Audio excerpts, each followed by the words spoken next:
There is a form of cruelty that leaves no bruise, raises no voice, and breaks no law. It does not announce itself. It does not argue. It does not rage. It simply tells you that what happened did not happen, that what you saw, you did not see, that what you felt, you should not have felt, that the ground beneath your feet, the ground you were standing on with perfect certainty 5 minutes ago, was never really there. This is gaslighting, and it is among the most quietly devastating things one human being can do to another, because it does not attack your body. It does not attack your reputation. It attacks the one thing that everything else depends on, your trust in your own mind. You know the feeling even if you have never had the word for it. You remember the conversation clearly. You remember what was said, the tone it was said in, the way it made you feel. And then the other person looks at you, calmly, confidently, and tells you it never happened. I never said that. You are imagining things. You are being too sensitive. And something strange happens. You were certain, completely certain. But now, standing in the face of their unwavering denial, a crack appears. Not in their story, in yours. Maybe I did misunderstand. Maybe I am overreacting. Maybe I do remember it wrong. This is the moment gaslighting takes hold. Not when the lie is told, but when you begin to believe it. And the worst part? The people most susceptible to gaslighting are not the gullible. They are the fair-minded. The people who genuinely consider the possibility that they might be wrong. The people who extend good faith, even to someone who is weaponizing it against them. You did not fall for gaslighting because you are foolish.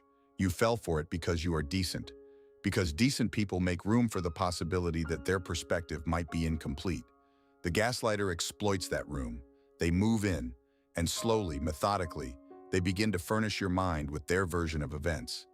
Epictetus understood the danger of surrendering your judgment. He said that the chief task in life is to identify and separate matters so that you can say clearly to yourself which are externals, not under your control, and which have to do with the choices you actually control. Your perception, your memory, your emotional responses, your interpretation of what you experienced, these are yours.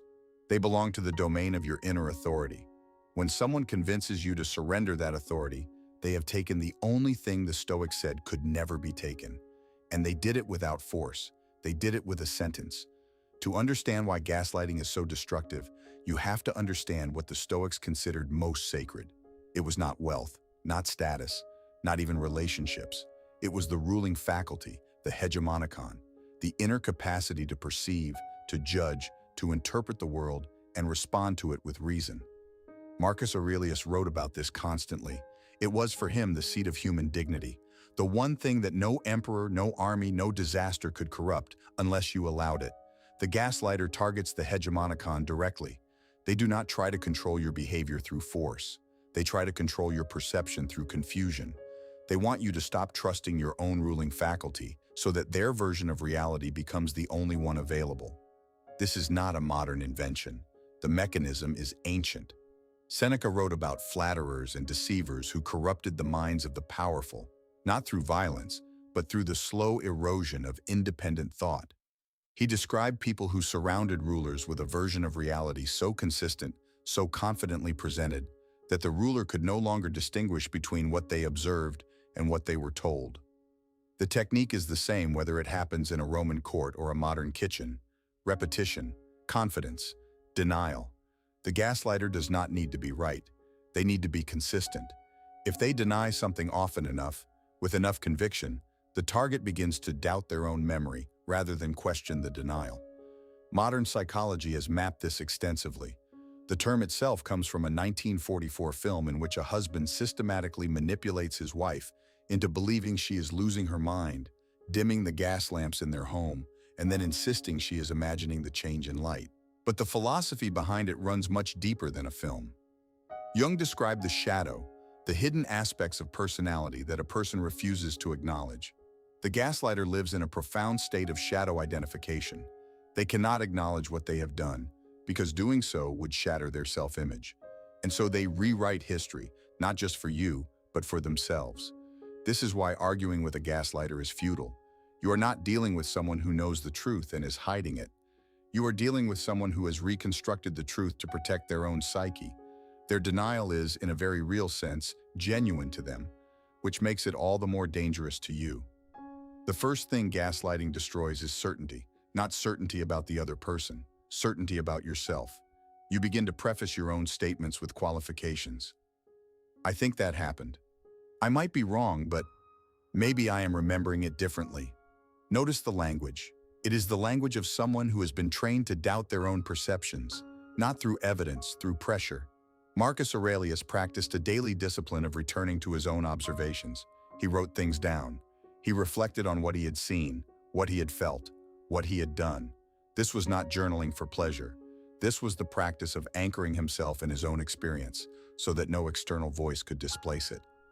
The Stoic counter to this erosion is deceptively simple. Record your reality. Write down what happened, what was said, how it made you feel. Not to build a case against someone, but to build a case for yourself, to create an anchor that cannot be moved by someone else's denial. When they say, "That never happened," you do not need to argue.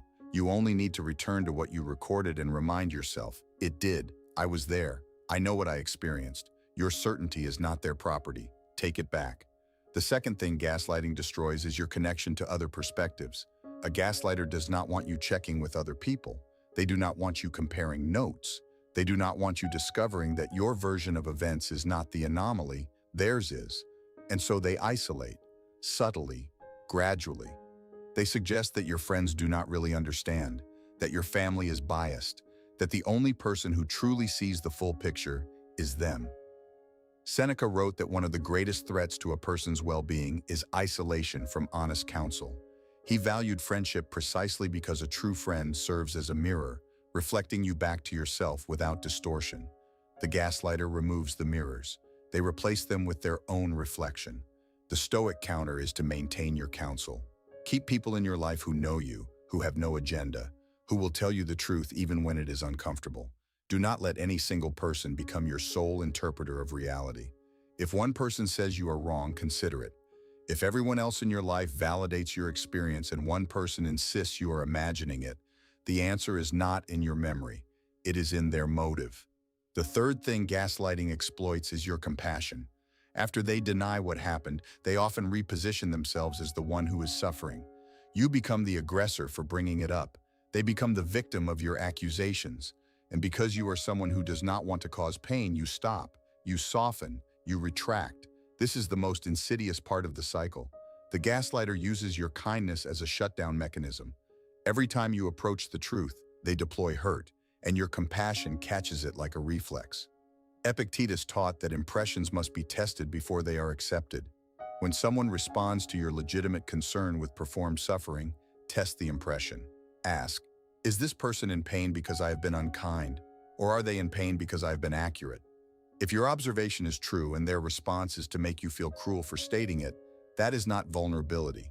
That is a defense mechanism disguised as emotion. Do not let someone else's discomfort with the truth make you abandon it.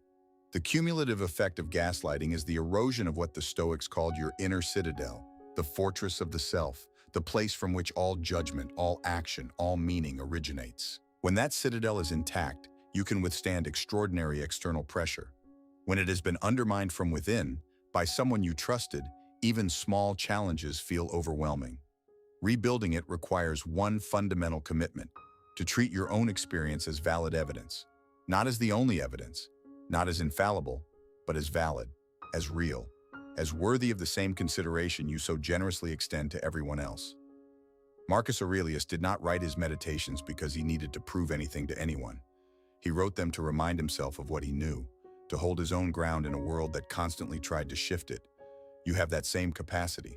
The gaslighter may have dimmed it. They did not destroy it. Here is what you do, starting now. Keep a private record of significant conversations and events. Date them. Note the details. Not as ammunition, as an anchor. When someone denies your experience, do not argue. Simply return to your record and confirm to yourself what you know. You do not need their agreement to trust your perception.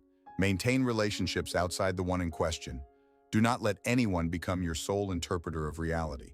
A second perspective is not disloyalty, it is wisdom. When compassion is weaponized, when someone makes you feel cruel for telling the truth, recognize the mechanism. Compassion is for genuine suffering. It is not a tool for silencing honest observation.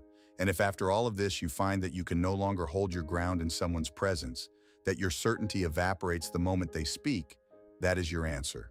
Not about your weakness, about their effect. Some environments are simply incompatible with clarity.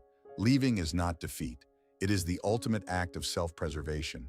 Marcus Aurelius wrote that the universe is change, and life is what our thoughts make it. The gaslighter tries to make your life something other than what it is. They try to rewrite your thoughts, your memories, your perceptions, until you are living in their version of events rather than your own. But the mind that knows itself cannot be permanently overwritten. It can be confused, it can be shaken, it can be made to doubt, but it cannot be erased. Your reality is yours. It does not require anyone else's permission to exist. Honor it. If you are recovering from gaslighting and struggling to trust your own perception again, BetterHelp connects you with a therapist who can help you rebuild that trust. The link is in the description. If this video put into words something you have been feeling but could not explain, subscribe, because in the next video, we teach you something you can use immediately. How to disarm a manipulator without saying a single word. Be sovereign.